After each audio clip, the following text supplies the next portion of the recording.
श्री स्वामी समर्थ. श्री गुरुचरित्र अध्याय 27. नामधारकाने सिद्धमुनींच्या चरणांना वंदन करून त्यांचे स्तवन केले आणि विचारले. श्री गुरूंनी त्या ब्राह्मणांना चारही वेदाचा विस्तार समजावून सांगितला. मग काय झाले ते मला सविस्तर सांगा. नामधारकाने असे विचारले असता सिद्धमुनी म्हणाले, नामधारका, श्री गुरूंची महती किती सांगावी. त्यांनी त्या मूर्ख ब्राह्मणांना समजवण्याचा खूप प्रयत्न केला. त्यांचे हिताहित कशात आहे हेही सांगितले, पण काहीही उपयोग झाला नाही. वादविवाद करा, नाहीतर जयपत्र द्या, हाच ठेका त्यांनी धरला. त्या ब्राह्मणाचा हा दुराग्रह पाहून श्री गुरु संतापले. ते म्हणाले, ठीक आहे, जशी तुमची इच्छा. दिव्यावर झडप घालणाऱ्या पतंगाप्रमाणे त्यांनी स्वतःचे घेण्याचे ठरवले. त्याला कोण काय करणार. याचवेळी श्री गुरूंना दूर अंतरावर एक वाटसरू दिसला. श्री गुरु आपल्या शिष्यांना म्हणाले, त्या वाटसरूला बोलावून आमच्याकडे आणा. त्या शिष्याने त्या वाटसरूला बोलावून आणले. श्री गुरूंनी त्याची नीट चौकशी केली. तेव्हा तो म्हणाला, महाराज, मी हीन जातीचा मातंग आहे, म्हणून गावच्या बाहेर राहतो. माझे पूर्वपुण्य मोठे आहे, म्हणूनच मला आज तुमचे दर्शन घडले. असे म्हणून त्याने श्री गुरूंना साष्टांग नमस्कार घातला. श्री गुरूंनी एका शिष्याला आपला दंड दिला व जमिनीवर समांतर रेषा काढण्यास सांगितले. त्या शिष्याने जमिनीवर 7 रेषा काढल्यावर श्री गुरु त्या मातंगाला म्हणाले, आता तू एक एक रेषा ओलांडून पुढे ये. मी विचारलेल्या प्रश्नाची उत्तर दिल्यानंतरच पुढची रेष ओलांडायची आहे. श्री गुरूंनी सांगता क्षणीच तो मनुष्य पहिली रेष ओलांडून पुढे आला. त्या क्षणी त्याला ज्ञानप्राप्ती झाली. श्री गुरूंनी त्याला विचारले, तू कोण आहेस, तुझी जात कोणती. तो म्हणाला, मी भिल्ल जातीचा आहे, माझे नाव वनराखा. दुसरी रेषा ओलांडताच त्याला पूर्वजन्माचे ज्ञान झाले. तो त्या जन्मातील अनेक गोष्टी सांगू लागला. ते पाहून सर्व लोकांना मोठे आश्चर्य वाटले. तिसरी रेषा ओलांडताच त्या मनुष्याला तत्पूर्वीचे जन्माचे स्मरण झाले. तो म्हणाला, माझे गाव गंगासूत, मी गंगेच्या काठी राहत होतो. चौथी रेषा ओलांडताच तो म्हणाला, माझं नाव सोमदत्त, मी वैश्य आहे. 6वी रेषा ओलांडताच तो म्हणाला, मी क्षत्रिय असून माझे नाव गोवर्धन. 7वी रेषा ओलांडताच तो म्हणाला, माझे नाव अध्यापक, मी ब्राह्मण असून मी वेदशास्त्र व्याकरणात पारंगत आहे. त्या मातंगाने असे सांगता श्री गुरूंना अतिशय आनंद झाला. ते त्या मातंगाला म्हणाले, तू स्वतःला वेदशास्त्र पारंगत ब्राह्मण म्हणतोस, तर आता एक काम कर.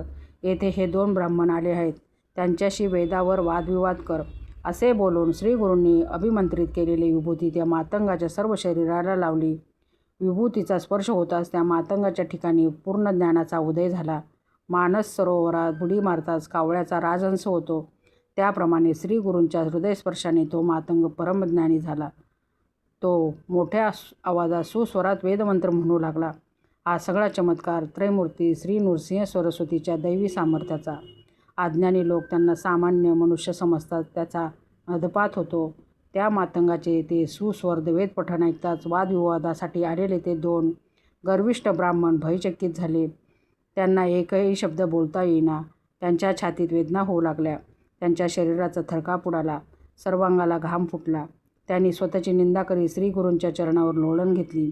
ते श्री गुरूंना म्हणाले, आम्ही अज्ञानी मूर्ख आहोत, आम्हाला वाचवा. आम्ही गुरुद्रोही ब्राह्मणद्रोही आहोत. तुमचे स्वरूप आम्ही ओळखले नाही. तुम्ही साक्षात शिवशंकर आहात. तुम्ही कृपाळू आहात. आमच्यावर दया करा. आमच्या अपराधाची क्षमा करा. आमचा उद्धार करा. त्या ब्राह्मणाने अशी विनवणी केली असता श्री गुरु म्हणाले, तुमच्या अपराधांना क्षमा नाही. तुम्ही मंदात होऊन त्रिविक्रम भारतीला त्रास दिलात, त्याचा अपमान केलात. अनेक ब्राह्मणांना तुम्ही धिक्कार केलात. विद्येच्या गर्वाने उन्मत्त होऊन तुम्ही करू नये अशा अनेक वाईट गोष्टी केल्यात. आता भोगा आपल्या पापाची फळे. तुम्ही ब्रह्मराक्षस व्हाल. ही शापवाणी ऐकताच ते ब्राह्मण शोकाकुळ झाले.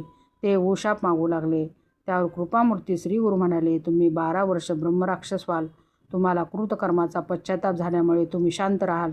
पुढे तुम्हाला एक ब्राह्मण भेटेल, तेव्हा तुम्ही शुक्लनारायण असा शब्द उच्चाराल. त्याच्या पुढील वाक्य तो तुम्हाला सांगेल, तेव्हाच तुमचा उद्धार होईल. आता तुम्ही नदीवर जा. श्री गुरूंनी असे सांगताच ते ब्राह्मण गावाबाहेर गेले. नदीच्या तीरावर जाताच त्यांची हृदयक्रिया बंद पडली व त्यांचा मृत्यू आला. कृतकर्माचे फळ त्यानेच भोगावे लागते. त्या आत्मघातकी ब्राह्मणांना गुरुशापाने मृत्यू आला व ते ब्रह्मराक्षस झाले. ते ब्राह्मण निघून गेल्यावर त्या मातंगाचे काय झाले असे नामधारकाने विचारले असता सिद्धमुनी म्हणाले, श्री गुरूंनी ज्या मातंगाला 7 रेषा ओलांडावयास लावल्या व त्याला त्याच्या मागील अनेक जन्माचा अनुभव दिला, तो श्री गुरूंच्या पाया पडून म्हणाला, पूर्वजन्मी मी ब्राह्मण होतो, मग माझी अशी अधोगती का झाली? मी कोणते पाप केले होते ते मला सांगा. त्या मातंगाने अशी विनंती केली असता श्रीगुरू त्याला त्याचा पूर्व वृत्तांत सांगू लागले. ग्रंथकार सरस्वती गंगाधर सांगतात, श्री गुरुचरित्रातील पुढील कथा जे श्रवण करतील, जे महापातकी असले तरी ब्रह्मज्ञानी होतील. ही श्री गुरुचरित्र कथा अत्यंत पुण्यदायक असून ती श्रवण केली असता चारही पुरुषार्थ प्राप्त होतात. अशा रीतीने श्री गुरुचरित्रमृतातील उन्मत्त ब्राह्मणांना शाप मातंगास पूर्वजन्मस्मरण नावाचा अध्याय 27 समाप्त.